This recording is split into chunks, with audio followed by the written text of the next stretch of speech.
This is the app Bookmented for the pilot project, and we can see here there are 3 buttons, and 3 buttons do 3 different functions.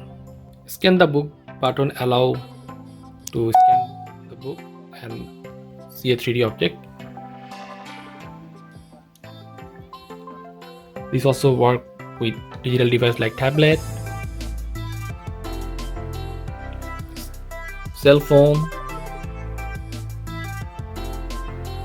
This can also display video from a black and white document that explain the text. Another video.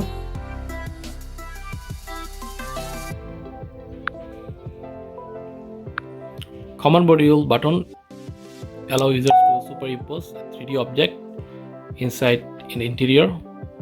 So you can see the command module superimposed inside a room, and we can look around.